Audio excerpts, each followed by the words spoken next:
Good evening, everyone, and welcome to our live coverage of the latest mission from Cape Canaveral Space Force Station. I'm Will Robinson Smith. I'll be providing our commentary for the duration of this coverage. We are broadcasting, as we always do, from the Spaceflight Now News Bureau here at NASA's Kennedy Space Center. I hope you all have been having a good work or school week. We're very glad to have you join us for SpaceX's planned launch of the Starlink 8-19 mission using the Falcon 9 rocket you see sitting there at Space Launch Complex 40 over at Cape Canaveral Space Force Station. We have most of the usual gang with us tonight. Our Stephen Young is running the technical side of the broadcast. Our Adam Bernstein is standing by, ready to track the rocket once it lifts off the pad.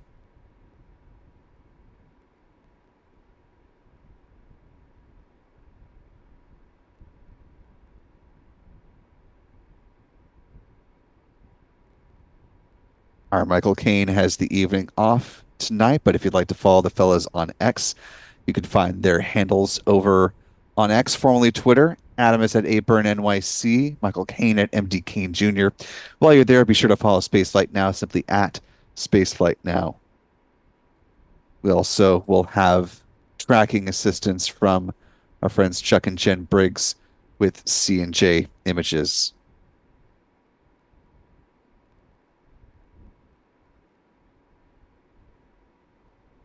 As we are stepping into our live coverage this evening, if you haven't already, be sure to hit that like button there on YouTube. It allows more folks to find their way into this live coverage.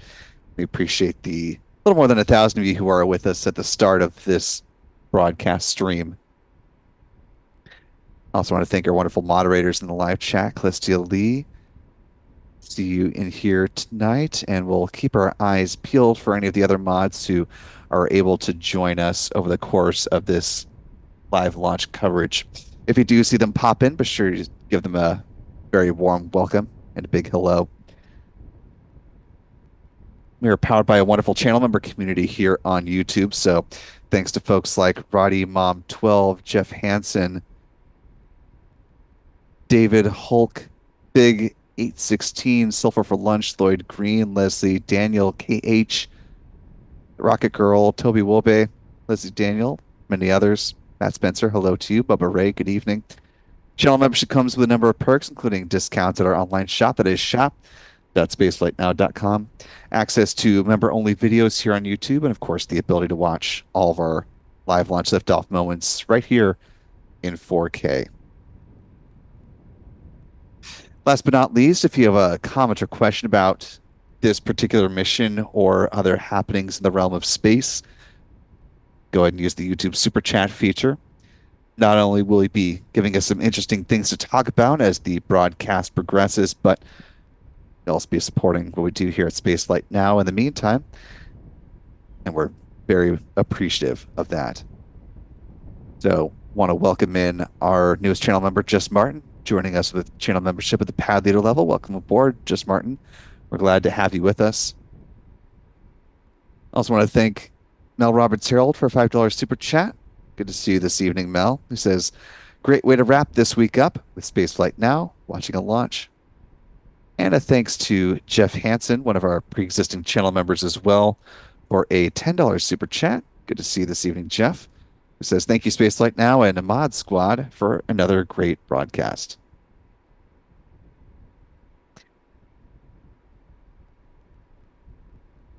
As we are coming into this broadcast, of course, it seems to be the case with some of our launch operations. We are watching the weather very closely, taking a look at some of the weather data coming in. The 45th Weather Squadron forecast a 40% chance of favorable weather at liftoff for this mission, citing the liftoff winds. Here's a satellite overview of the Cape.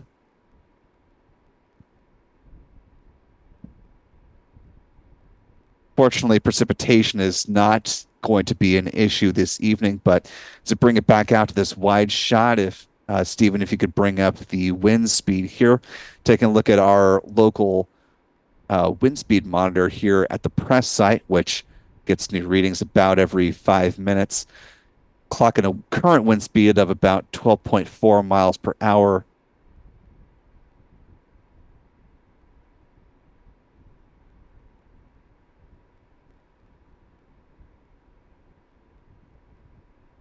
And the most recent gust clocked in at 21.1 miles per hour. So we'll continue to keep an eye on that bug and the wind speeds that we are seeing here at the press site. Not exactly always the same as what they're seeing out at the pad, but of course, it's a good indication of wind conditions as both SpaceX and their meteorologists, along with the Mets over at the 45th Weather Squadron, those hardworking launch weather officers, are tracking conditions in order to ensure a safe departure today. SpaceX is counting down to a liftoff this evening at 7:31 p.m. Eastern. That is 23:31 UTC. If for whatever reason, because of either weather conditions or a technical issue that could come up with the rocket, SpaceX does have a 24-hour backup opportunity. It's coming up tomorrow, Saturday, October 19th at 7:06 p.m. Eastern. In support of the mission today, the Brevard County Emergency Operations Center has activated their launch operations support team. One of the most active EOCs in the country, since Brevard's EOC does spring into action whenever there is a launch operation. So SpaceX keeps them quite busy these days. As I mentioned in the tweet coming into today's launch opportunity, this is also the 99th orbital flight for SpaceX so far this year. Once this rocket launches, it'll make the 97th Falcon 9 launch of 2024, coupled with the two Falcon Heavies, and then you get to 99. So a very busy year for SpaceX. Unclear unless they really start to kick things into a much higher gear. See them make their previously stated goal of an average of 12 launches per month across the year for a total of 144 flights. Not saying it's impossible, since you never count SpaceX out of these things, but given the number of weeks where they've had to stand down from launching their Falcon vehicles and a combination of other extenuating factors that may be just a bit out of their reach as far as this year, but certainly looking to increase launch cadence year over year.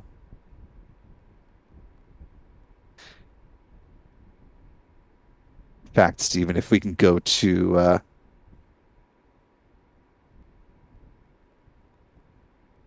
pull up the chart of launch progress for the previous years.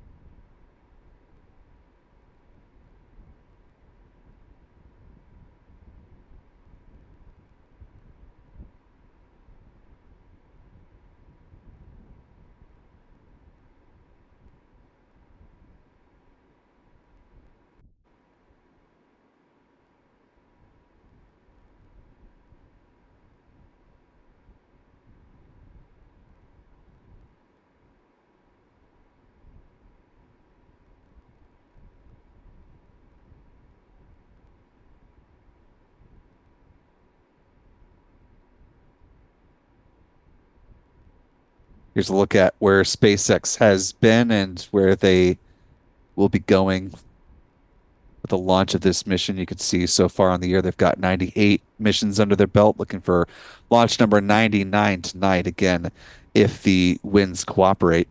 If SpaceX decides to stand down from today's launch opportunity and pivot to that backup tomorrow, the weather does cooperate a bit more.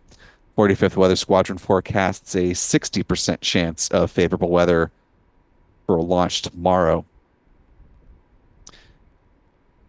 That being said, for both launch opportunities today and tomorrow, the meteorologists forecast the booster recovery weather to have a risk level between low and moderate on a scale of low to moderate to high. Of course, that'll be something that SpaceX's launch team will also continue to monitor as we step through the count today.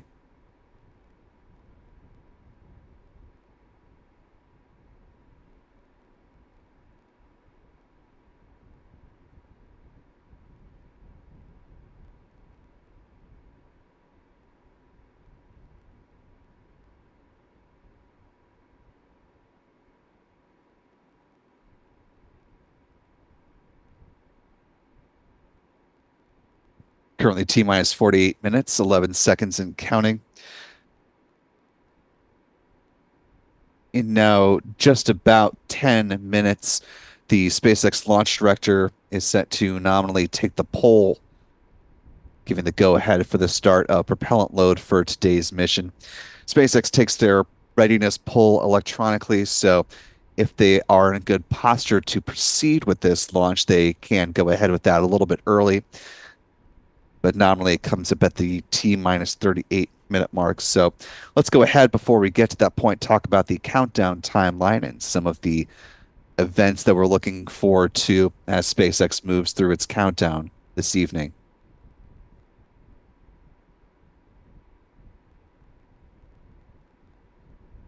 If the go-ahead is given for propellant load, that begins at the T minus 35-minute mark with two primary events. Rocket grade kerosene, or RP1, is loaded on board the Falcon 9's first and second stages. At the same time, liquid oxygen begins flowing on board the Falcon 9's first stage. T minus 30 minutes, they start flowing cryogenic helium on board the pressure vessels of the first stage. The helium is important because it's used to pressurize the main propellant tanks during flight. Same is true on the second stage, about 4 or so minutes after that. About T minus 23 minutes, loading of second stage RP1 concludes. Then at T minus 20 minutes and 50 seconds, the strong back chill down process begins. That's when SpaceX starts to condition the feed lines before second stage LOX load. We see that manifest as the so-called big vent right about T minus 20 minutes and 20 seconds. It's a good visual indication that fueling is moving along on track and on time when we see that. Second stage LOX load then begins at T minus 16 minutes. Number of minutes after that, at T minus 7 minutes, the engine chill down sequence begins. That involves flowing a small amount of liquid oxygen through the plumbing and turbo pumps on the 9 Merlin 1D engines. That helps protect them from the risk of thermal shock and damage during the startup sequence. About 6 minutes before liftoff, the first stage kerosene tank is full. Then at T minus 4.5 minutes, the strong back retract system sequence begins. It starts with the clamp arms underneath the payload fairings opening up, and then the transporter erector, or the strong back, reclines back about 1.5 degrees away from the Falcon 9 rocket. It stays in that position until liftoff. At that point, it pulls back in a much more rapid fashion to clear the way for the vertical climb of the Falcon 9. About 3 minutes before launch, the first stage LOX tank is full. Same on the second stage, about a minute or so later, at which point the Falcon 9 is fully loaded with 1 million pounds of propellant. In the final 60 seconds, when we hear the call for the Falcon 9 being in startup, control of the countdown is being handed over from the ground sequencer to the Falcon 9's onboard flight computers. The propellant tanks are brought up to flight pressure. The SpaceX launch director gives their go for launch T minus 45 seconds. The engine ignition command is issued at T minus 3 seconds. And if all 9 Merlins are healthy and ignite, the flight computer will give the command for the hold down clamps to release the Falcon 9 rocket for a T0 liftoff, coming up at 7:31 p.m. Eastern. That is 23:31 UTC, or in other words, T minus 44 minutes, 22 seconds.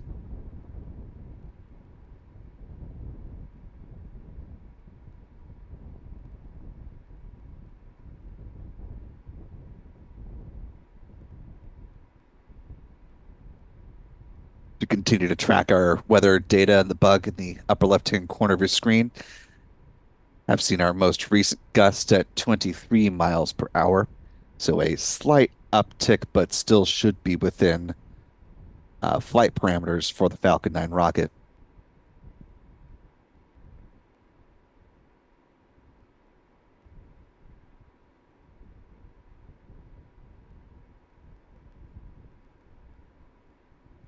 Taking a look at our live chat here, want to thank channel member Jeff Hansen for gifting 5 Spaceflight Now memberships.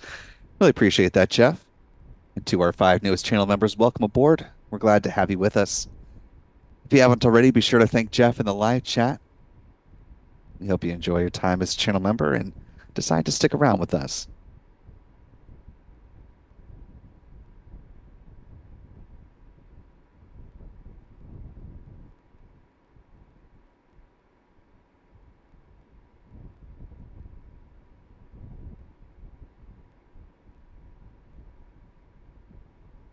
Now, T-minus 42 minutes, 55 seconds and counting. It's quite often folks ask about the path of the Falcon 9 rocket once it leaves the pad, so we'll hit it now and bring it back up when we get closer to launch as well. But let's go ahead and talk a little trajectory, shall we?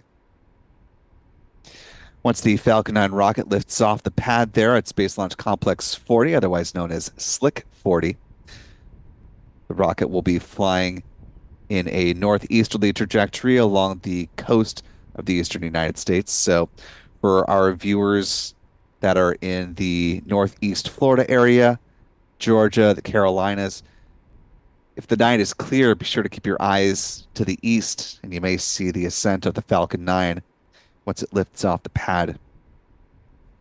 Following stage separation, the first stage booster, in this case tail number 1076 in the SpaceX fleet, set to touch down on the SpaceX drone ship called Just Read the Instructions.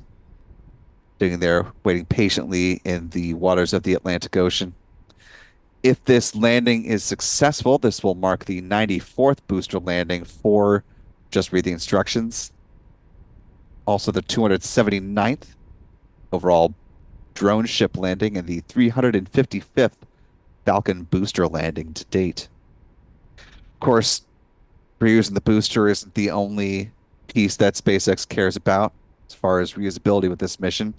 It also endeavors to recover the payload fairings. SpaceX saves about $6 million per recovery effort. They splash down in the ocean waters under the support of parachutes, as you can see in this picture from a SpaceX presentation earlier this year. They're brought aboard a recovery vessel after they're scooped up out of the ocean waters.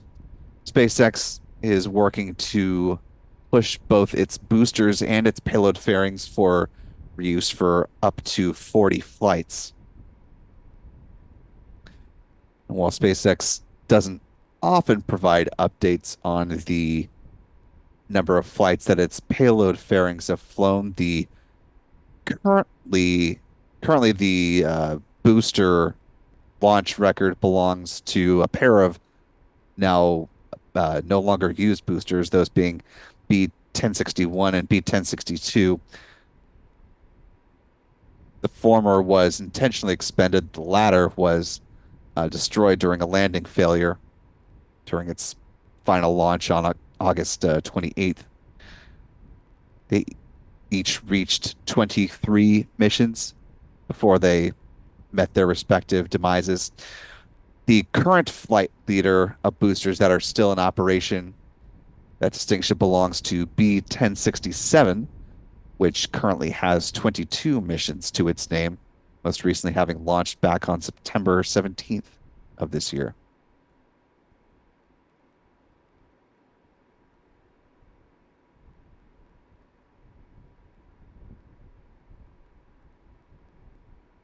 We're now T-minus 39 minutes, 28 seconds and counting. A little less than a minute and a half away from the point at which the SpaceX launch director will need to make the call on the start of prop load tonight if SpaceX feels like they are in a good position to do so.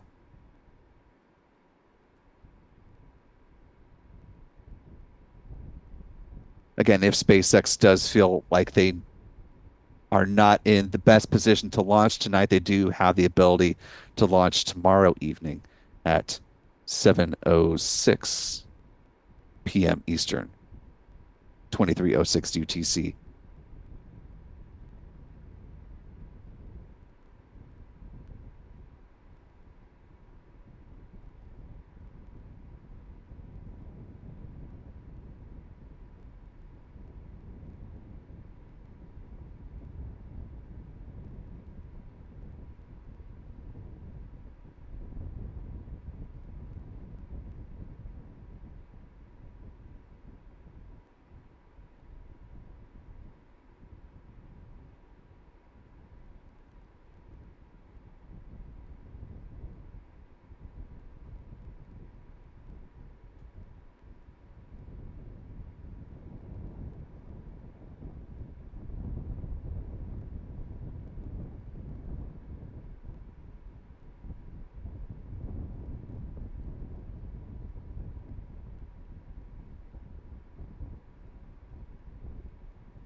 Now, currently T minus 36 minutes, 41 seconds and counting.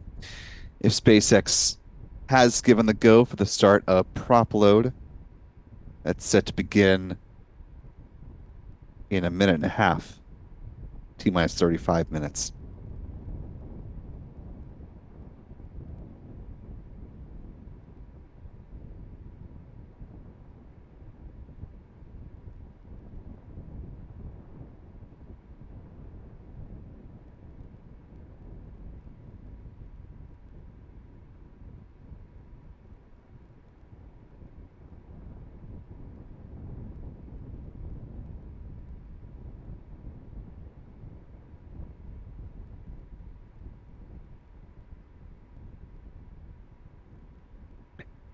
If SpaceX does give the call to start loading RP1 and locks on board the booster, what we're looking for as far as signs of fueling, which should become evident at around T minus 33 minutes or 32 minutes.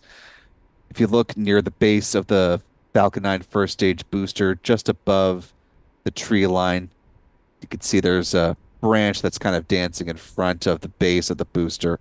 Just above that, there's a slightly lighter tinted uh, band that is running perpendicular to the launch tower, the crew access tower. Right about that point is where we usually start to see some vapor, a little bit of a frost line form as the super cold densified liquid oxygen starts flowing on board Falcon 9's first stage LOX tank.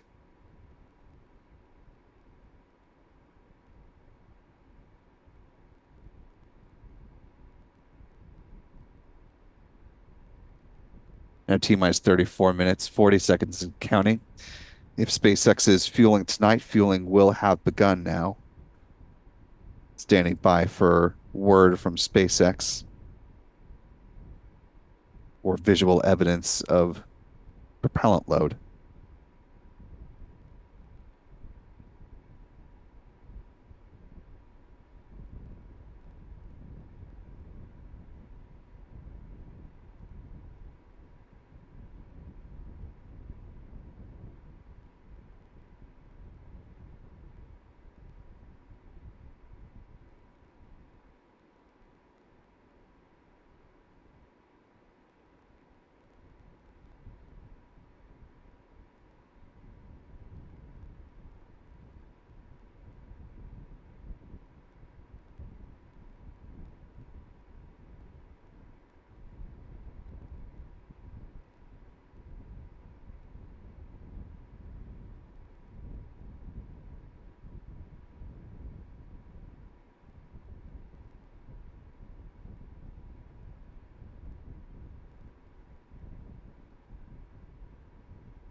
T minus 31 minutes, 30 seconds and counting. Little hard to see with the camera shake, but you can definitely see some vapor there near the base of the Falcon 9 rocket. So while we have not gotten a word from SpaceX, we do see visual signs that fueling is in fact happening now on the Falcon 9 rocket. So with that, SpaceX is at least going to make an attempt to launch tonight. We'll see if weather may get the better of them, but as far as the elements that they can control, which is of course making the call and fueling the rocket, they did give the go ahead for that. And super cold liquid oxygen is flowing up board the Falcon 9's first stage, and RP1, or rocket grade kerosene, is loading on board the Falcon 9's second stage.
Now T minus 29 minutes, 16 seconds and counting. At this point in the countdown, SpaceX has also begun loading cryogenic helium onto the pressure vessels on the Falcon 9's first stage. Helium is used to pressurize the main propellant tanks during flight. They'll do the same on the second stage, coming up at about T minus 26 minutes. Certainly appreciate the now more than 3,800 of you who are watching our live launch coverage of the Starlink 8-19 mission tonight. If you haven't already, be sure to hit that like button to allow some more folks to find their way into this live uh, launch coverage. Certainly appreciate that.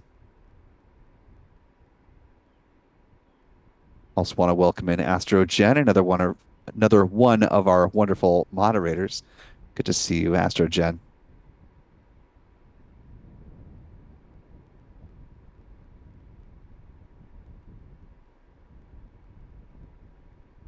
And if you'd like to help make our moderators' lives that much easier, we ask a couple of different things. Number one, don't be rude to each other. Number two, please refrain from posting in all caps.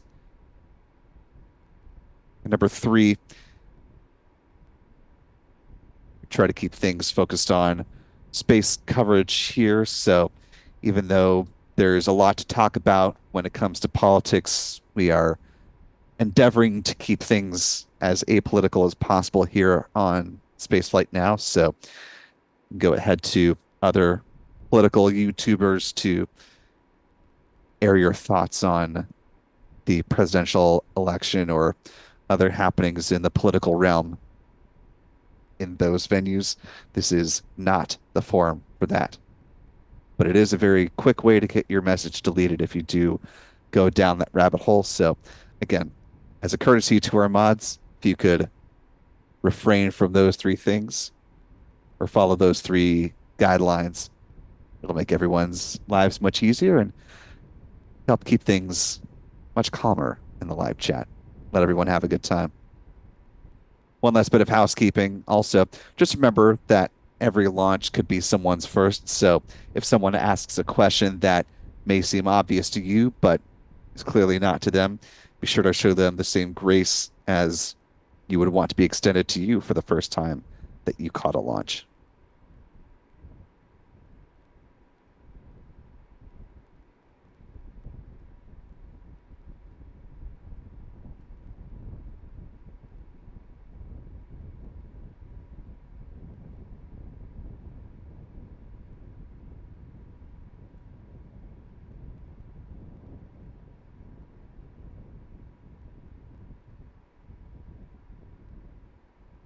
as we were keeping an eye on the winds, monitoring the countdown to the Falcon 9 rocket. We did clock a gust of 20.5 miles per hour. Wind speed currently about 12.4 miles per hour. As you can see the graph in the upper left-hand corner of your screen, the trend is going down as far as overall impact of the winds, which is certainly a good thing. This weather data coming in from our localized weather station based here at the press site. So not an exact one-to-one from here to the pad, but a fairly decent representation, I would say, of the overall conditions here at the Cape.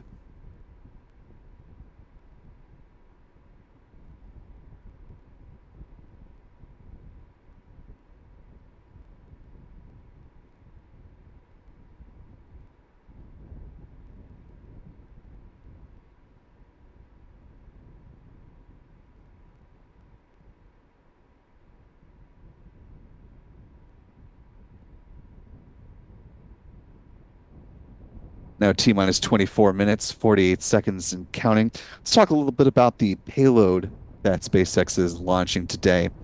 On board this particular Falcon 9 rocket are 20 Starlink satellites. Among those, 13 feature the direct-to-cell capabilities. Of course, there's been a bit of news on that front in response to the hurricanes, both Helene and Milton. SpaceX and T-Mobile were granted special access from the FCC, the Federal Communications Commission here in the United States, to offer essentially an early preview version of the direct-to-cell capability to those areas impacted by the storm to help allow those phones that have the capability to receive them. I believe that for an iPhone is iOS 18 starting at that point. If cell service is down from just cell towers in the general area, you would see at the top right-hand corner of, if you're using an iPhone, instead of like LTE or 5G, you would see T-Mobile plus Starlink, or T-Mobile plus SpaceX, one of the two. And that would allow for uh, continuous access to both texts and, I believe, calls and some very, very limited data. But again, a brief example doled out this year in response to the hurricanes of the broader capabilities that SpaceX is hoping to enable on a much broader scale as these direct-to-cell Starlinks continue to be deployed into their constellation. So far, up to this point, SpaceX has added a total of 246 direct-to-cell Starlinks to their overall constellation. With this launch, they'll notch that up to 259. This mission is set to be SpaceX's 67th Starlink flight in 2024. Each of them clocks in about 1,760 pounds or about 800 kilograms. With their solar panels unfurled, they have a wingspan of about 100 feet or 30 meters. They use argon Hall thrusters for in-orbit maneuvers. They're built in Redmond, Washington, which is near Seattle. And they'll be deployed at about 174 miles or 279 kilometers altitude at a 53.16 degree inclination. A little bit different, of course, these V2 minis from their version 1.5 predecessors. They feature 4 times the capacity. They introduced E-band for backhaul. They used an upgraded phased array antennas. Comparatively, they're about 2.6 times heavier. And as I just mentioned, they use argon Hall thrusters for those maneuvers as opposed to the previously used Krypton Hall thrusters. Thanks to folks at Black Sky and HEO, here's an image that they captured of a Starlink V2 mini satellite on orbit, where you can see those solar panels extended from the main body of the spacecraft. We're now currently T minus 21 minutes, 1 second and counting. SpaceX is preparing for the so-called big vent. The chill down of the feed lines should be starting now, but we will see that visualized with the so-called big vent coming up in just about 20 seconds. This process, once the venting begins, will last until about T minus 16 minutes and 30 seconds when SpaceX pivots over to begin loading liquid oxygen on board the Falcon 9's second stage.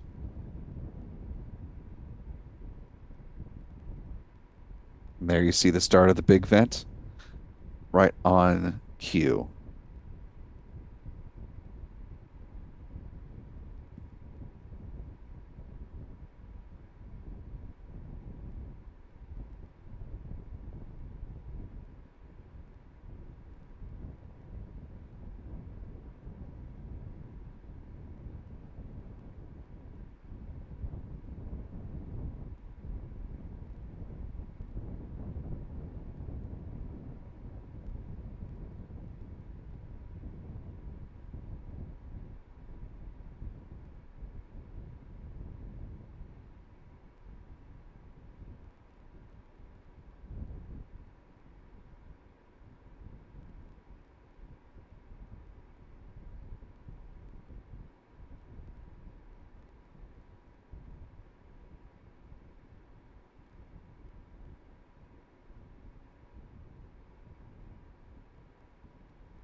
This view of the Falcon 9 rocket we're seeing here, courtesy of our friends Chuck and Jen Briggs with C&J Images. Our friend P. Carson with Max Q Productions has the evening off tonight.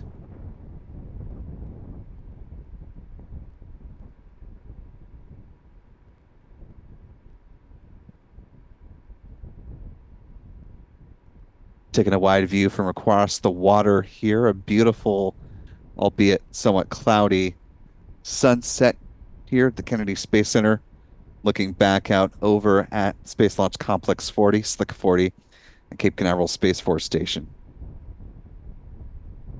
SpaceX still tracking towards a liftoff of this Falcon 9 rocket. Coming up now, 17 minutes, 50 seconds away. Liftoff set for 7:31 p.m. Eastern, 23:31 UTC. The rocket will be launching and flying in a northeasterly trajectory, cruising along the coast of the eastern seaboard. So if it's not too cloudy in northeast Florida, Georgia, the Carolinas, you may be able to catch a glimpse of the Falcon 9 as it begins its climb uphill.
Continuing to track our wind gauge here, looking at sustained winds of 15.5 miles per hour now, the most recent gust reaching up to 23 miles per hour.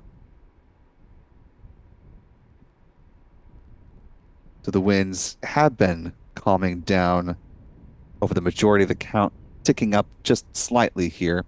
Again, we get an update from our weather system about every 5 or so minutes, so we should get a couple more of these, at least maybe a few more before liftoff.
Now T minus 13 minutes, 21 seconds and counting.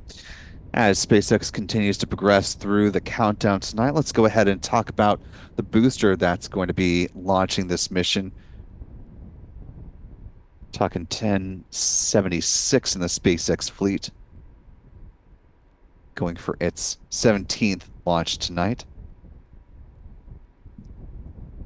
First mission came back on November 26th of 2022 when it lifted off from Historic Launch Complex 39A on the Commercial Resupply Services 26 or CRS-26 mission. That flight sending up a host of space science and supplies to the International Space Station. In fact, we're gearing up for CRS-31 here in the not too distant future. However, that will be reliant on whenever the weather is good enough for first the Crew Dragon Endeavor supporting the Crew 8 mission. Allows them to undock and splash down off the coast of Florida. After that, the Crew Dragon Freedom will undock from the forward port on the Harmony module, make a quick jaunt up to the Zenith port, and that will free up the forward port to allow the Cargo Dragon spacecraft on the CRS-31 flight to dock there and remain for about a month. All predicated on whenever the Crew Dragon for Crew 8 can leave, though.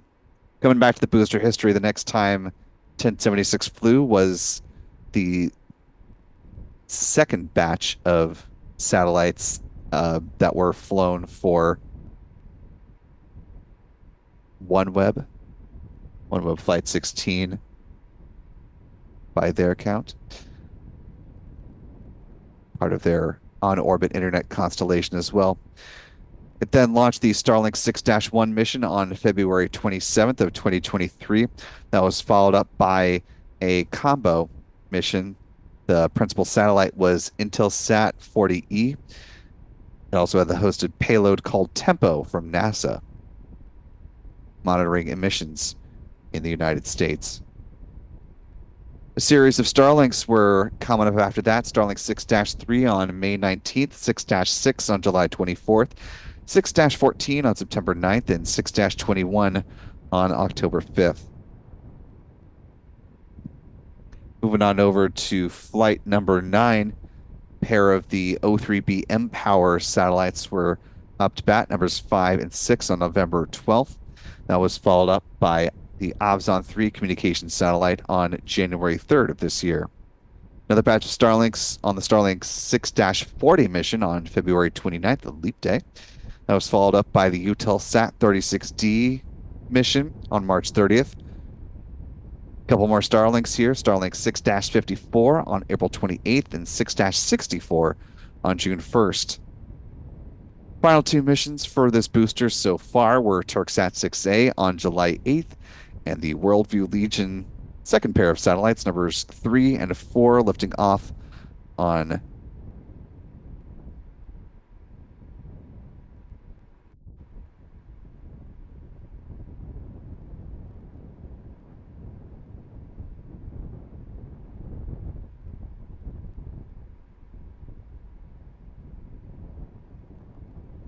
a small typo there. That should actually be August 15th on that flight.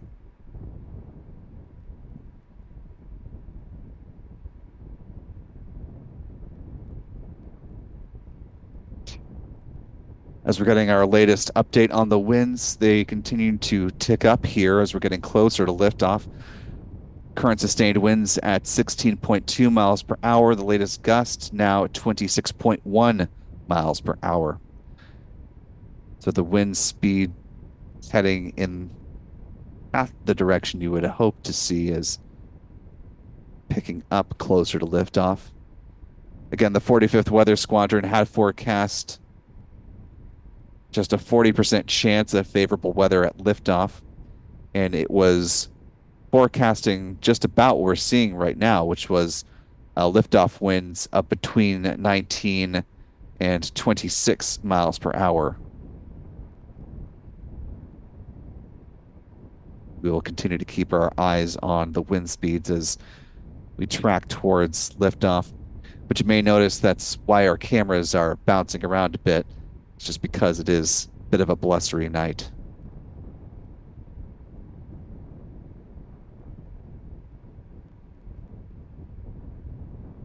As the countdown ticks on, though, I want to thank the more than 13,000 of you who are watching with us live.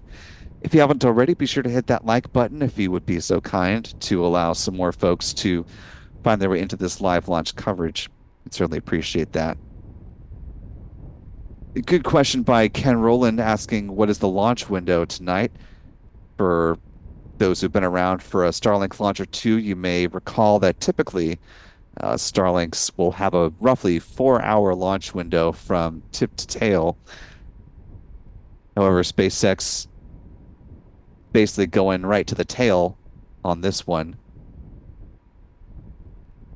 7:31 is their final launch opportunity for this window today. So essentially, they're treating this almost like an instantaneous launch here, as far as when they started with their first announced launch opportunity for this mission.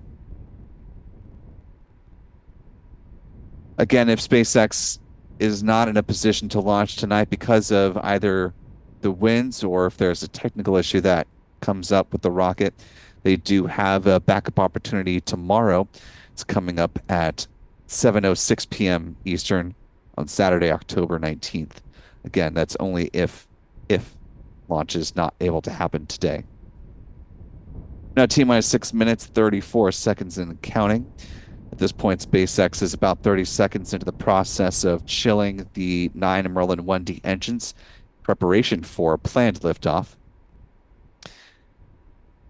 Blow a small amount of liquid oxygen through the plumbing and turbo pumps to help protect those engines from the risk of thermal shock and damage during the startup sequence. As we're coming into the final several minutes before the planned liftoff, I want to thank a few more folks for your support tonight. Our thanks to Crystal C for a $1 super chat. Really appreciate that. And a thanks to Daniel H. for gifting a Spaceflight Now membership and to Tobe Wobe for gifting 5 Spaceflight Now memberships. Thanks to the both of you and to our newest 6 channel members. Welcome aboard. We're glad to have you with us. If you haven't already, be sure to thank Daniel and Tobe in the live chat. We hope you stick around with channel membership.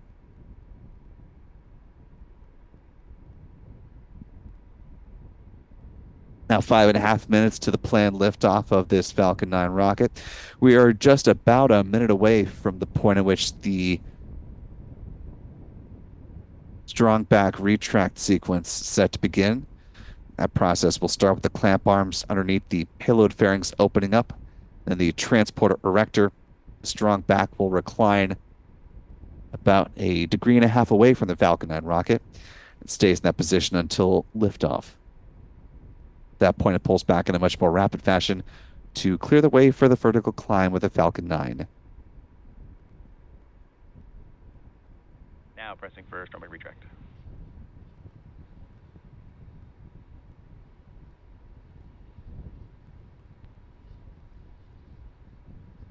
Now getting some pad views of the Falcon 9 rocket courtesy of SpaceX. As a quick bit of housekeeping here, want to note that the countdown clock you see in the upper right-hand corner of the screen is a little bit different from what's in the center there. That's because our countdown clock is in real time and SpaceX is coming in on a slight delay. As you just heard, that strong back retract set to begin now.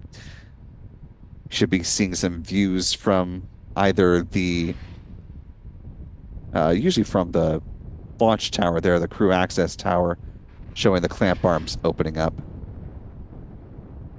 Or just adjacent to that. This camera is from one of the lightning towers, the lightning protection system.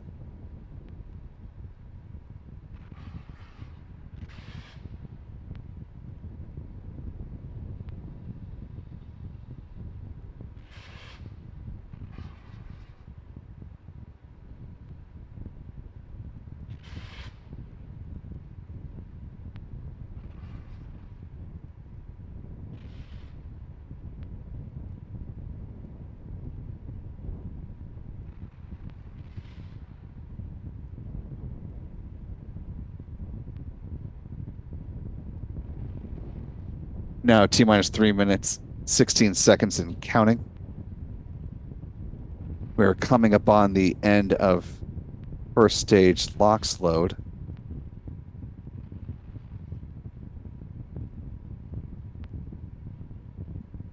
Should hear that call up from SpaceX in just a few seconds here.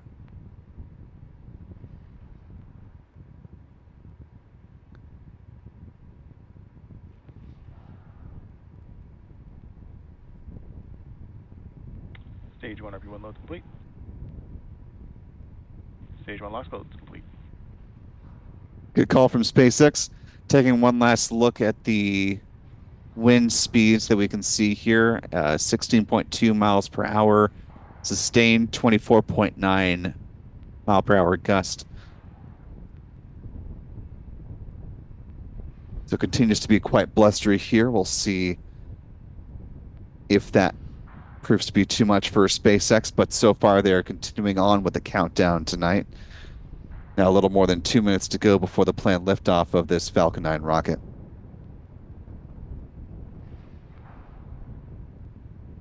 Should be hearing the call for stage 2 LOX load being complete in a few seconds.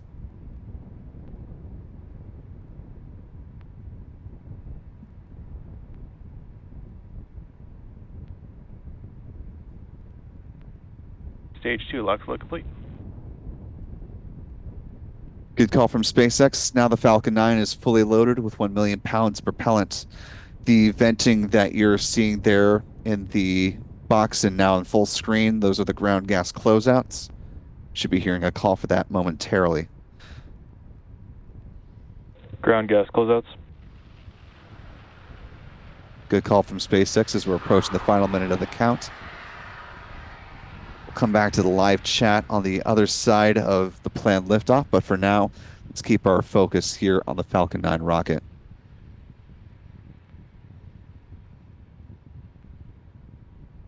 One minute.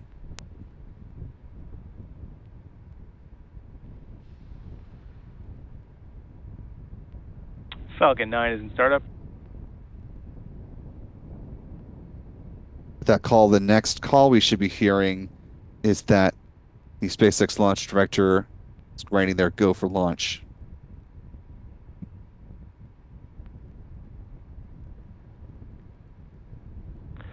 Go for launch. Good final call from SpaceX now, less than 30 seconds before the planned liftoff now of the Falcon 9 rocket. 20 seconds. 15 seconds. And here we go. In 10, 9, 8, 7, 6, 5, 4, 3, 2, 1. Engine ignition. And liftoff of the Falcon 9 rocket on the Starlink 8-19 mission. The Falcon 9 has cleared the tower.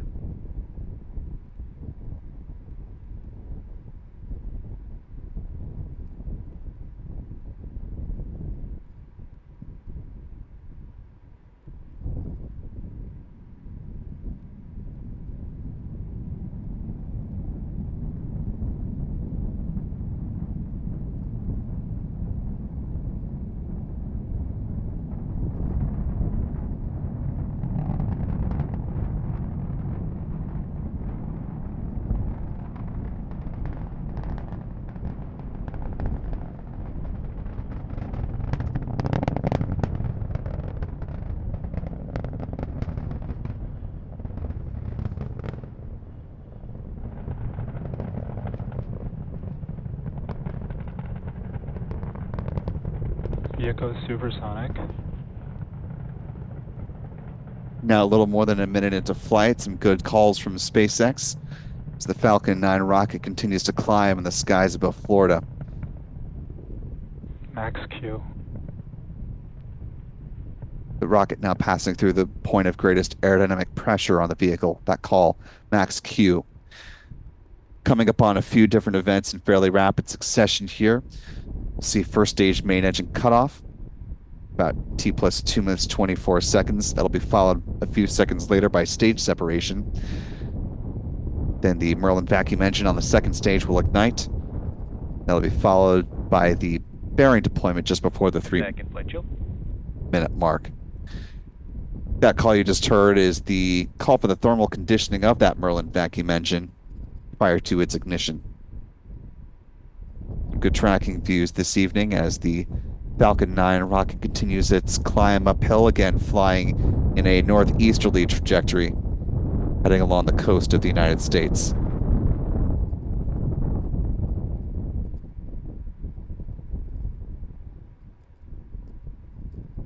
Approaching MECO in a few seconds.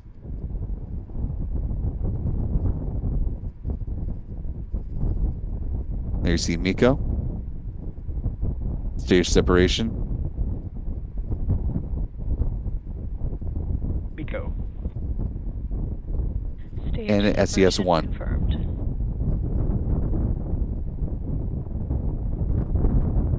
And back ignition. And a nice view of the setting sun. Good callouts from SpaceX. Good onboard camera views here. And the dot you see in the big box, the faint glint of that Merlin vacuum engine. Hypersonic grid fins now deploying on the Falcon 9's first stage.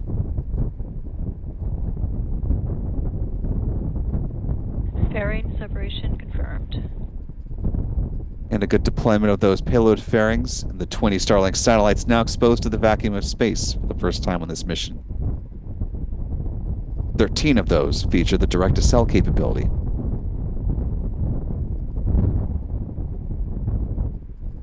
Now about 3.5 minutes into flight in real time. Coming up on our next event in about 2.5 minutes is when the first stage entry burn begins. That burn will last about 24 seconds in total.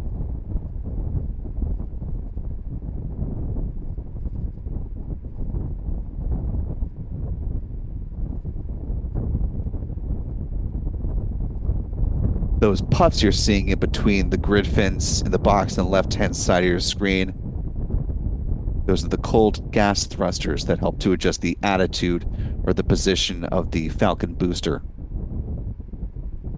as it orients itself ahead of the aforementioned landing burn, or excuse me, the entry burn.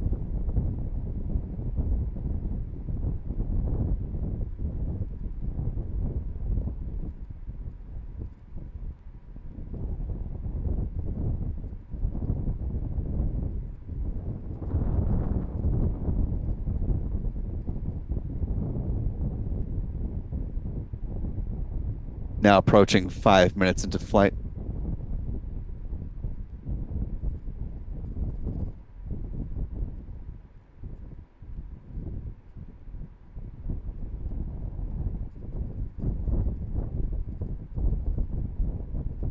So far, a nominal mission for this Falcon 9 rocket, carrying its 20 Starlink payload.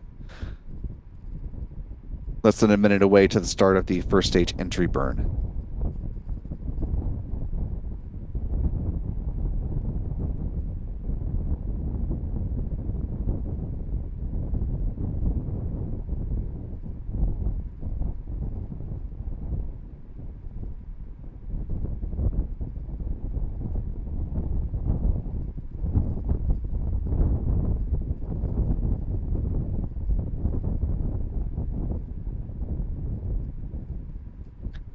Falcon 9 first stage booster, tail number 1076, is aiming for a touchdown on the drone ship called Just Read the Instructions.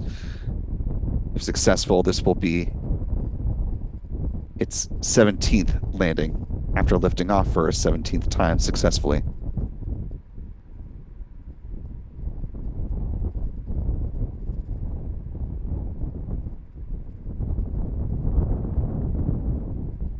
Stage 1 FDS is saved. Stage 1 entry burn startup. Good calls from SpaceX as the entry burn now underway. This burn lasting about 24 seconds in total.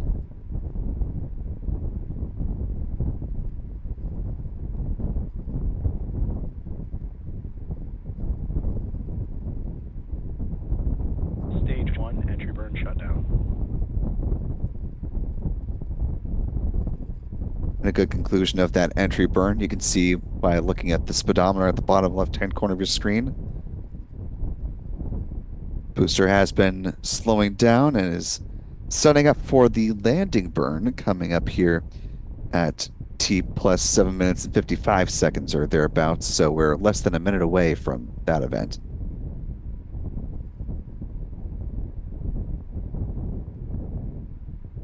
Vehicle now well below 20 kilometers in altitude and falling.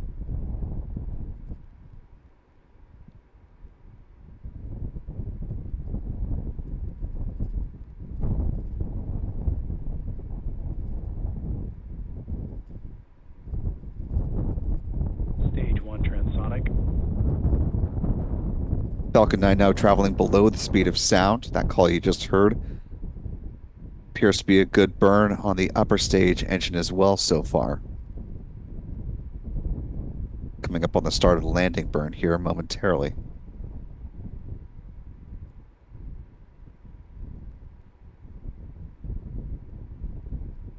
Stage 2 terminal guidance. Stage 1 landing burn.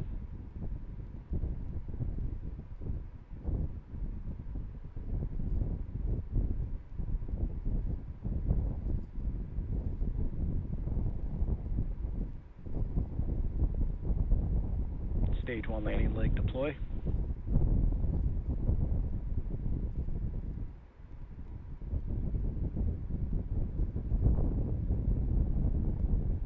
Stage 1 landing confirmed. Stage 2 FTS is saved. And for a 17th time, booster B1076 is down on the drone ship. And back shutdown.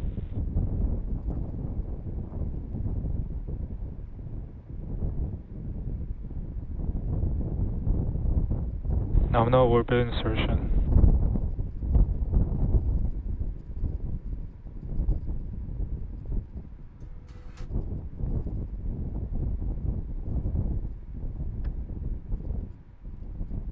And some good calls from SpaceX as you heard them begin to shut down that Merlin vacuum engine and call for nominal orbit insertion.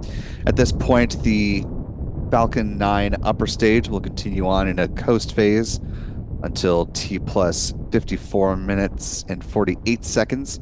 There will be a brief 2-second burn to help circularize the orbit. And then the Starlink satellites will be deployed at T plus 1 hour, 3 minutes, 42 seconds. Before we go ahead and hit our mission stats, now that we've got a successful liftoff and landing of that first stage booster, I want to thank a couple of folks here in the live chat real quick. First off, I want to welcome Goku for joining us with channel membership at the Pad Leader level. Always good to have a say-in on our team, and we're glad to have you with us. I want to thank Waco Jones for gifting a $10 super chat saying go for launch, obviously before liftoff happened.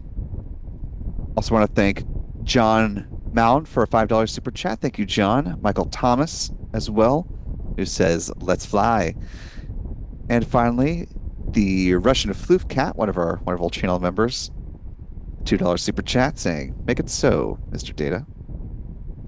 And with that, let's go ahead and take a look at our mission stats as they currently stand.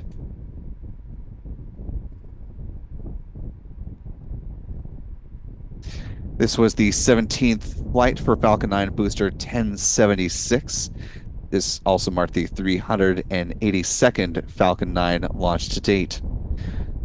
97th Falcon 9 launch of 2024. This was the 327th Falcon booster reflight, or the launch of a booster that has flown at least once. This was SpaceX's 102nd launch of 2024, including 2 Falcon Heavy launches, as well as the 3 Starship flights so far this year.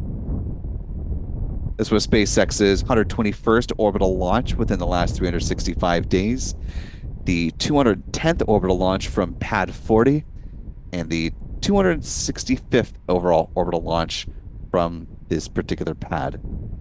Taking a look at the bar chart here, you can see orbital launches were sitting at 99 for the year, looking to notch 100 in the days to come. Moving on to some recovery stats, this was the 94th booster landing on the drone ship. Just read the instructions.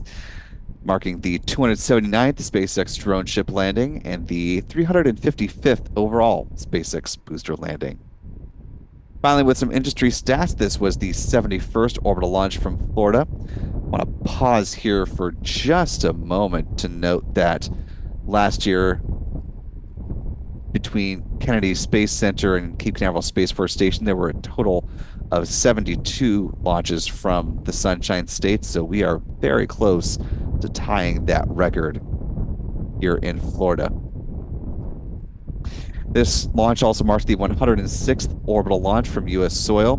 This was the 116th launch from U.S. rocket company and the 189th orbital launch around the globe. There have been 6 orbital failures so far, so here's where our pie chart currently stands. The U.S. representing about 61% of it, China with a solid quarter. Russia's 11 launches represent 6% of the pie. Japan with their 5. India and Iran have 3 apiece. The European Space Agency has 2, but they are working towards launch number 3 with the return of the Vega C rocket, getting ready to fly in the months to come here. North Korea with 1 orbital launch attempt and failure earlier this year as well.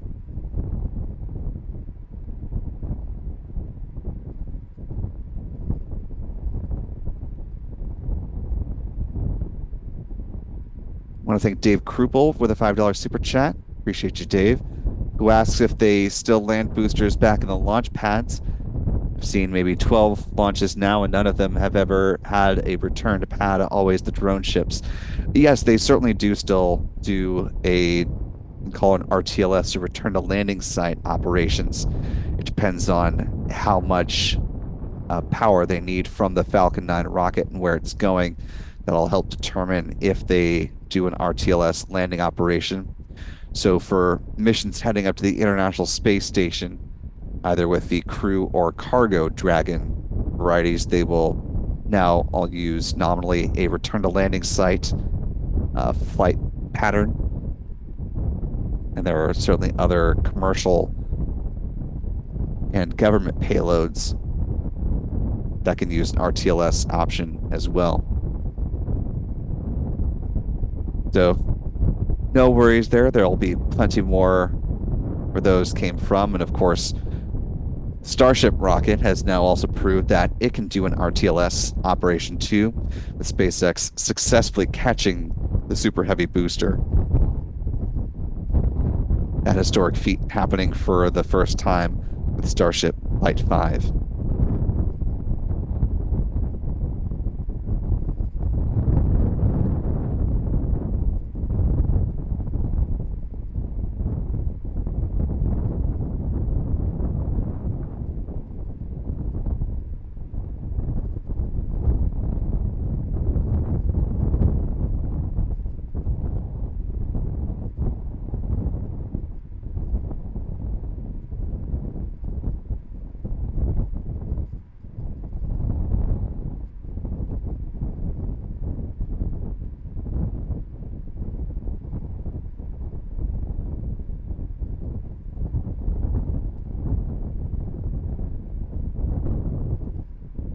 The next couple of launches that we're looking at for SpaceX involve the OneWeb 20 mission set to lift off this weekend from Vandenberg Space Force Base. And then back here at Cape Canaveral, there will be the Starlink 6-61 mission, going back to the sixth shell. It's been a minute.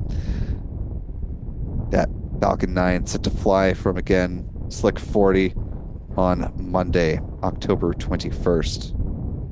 We're also keeping our eyes down in New Zealand for the next Electron rocket launch from Rocket Lab.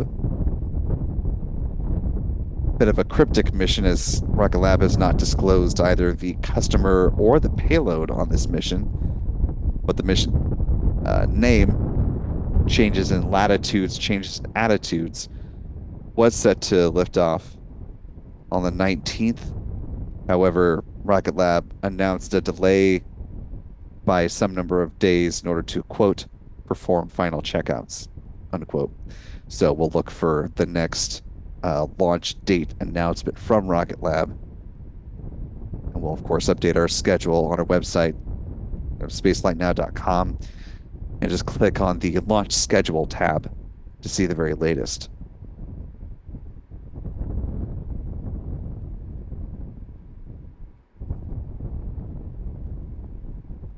Got a few more people throwing in some support as we're closing things out, which we're very appreciative of.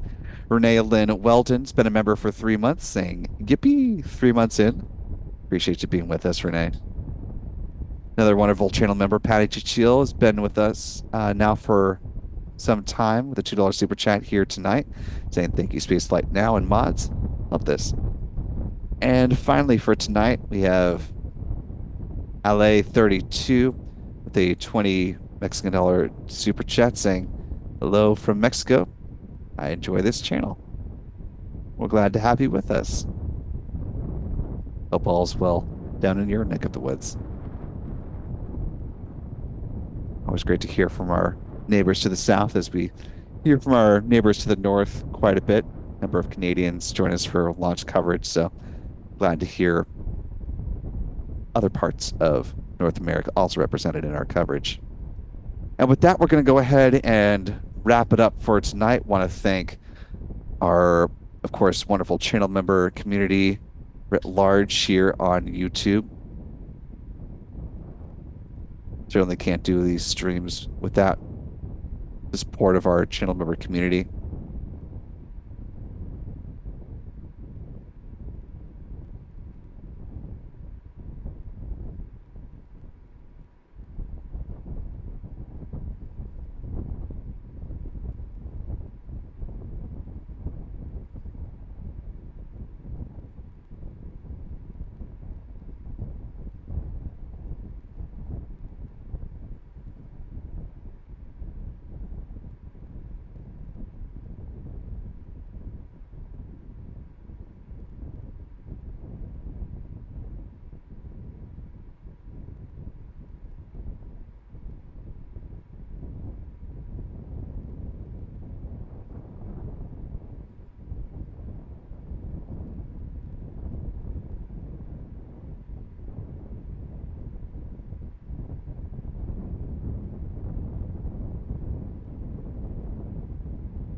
Hitting at the buzzer, want to thank Vol Fat Lighter Holler, the $10 super chat. Thank you, Vol. Also want to thank our wonderful moderators, Callistia Lee and Astro Jen, for helping out tonight. Big thanks to Chuck and Jen Briggs for supporting with tracking views this evening over at C&J Images. Tip of the hat always to our own photographer, Adam Bernstein. Working hard, standing tall against the winds out here at the Cape. Stephen Young running the technical operations of the broadcast, and most of all, thanks to you for wherever you're watching from around the world. I hope you had a wonderful time this evening, and we hope to see you right back in front of your phone or laptop or computer desktop again the next time we have a launch roll around our way. And you can be sure not to miss that by clicking the subscribe button, ringing the bell if you haven't already. That way you'll turn notifications on and be alerted whenever we post new videos or start new live streams.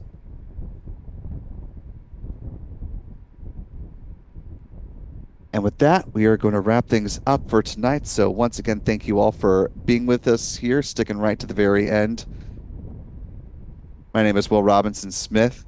For all of us here at Spaceflight Now, we want to thank you for your time and attention. And remember, be good to yourselves, be good to others, and we will see you next time, folks. And until then, bye-bye.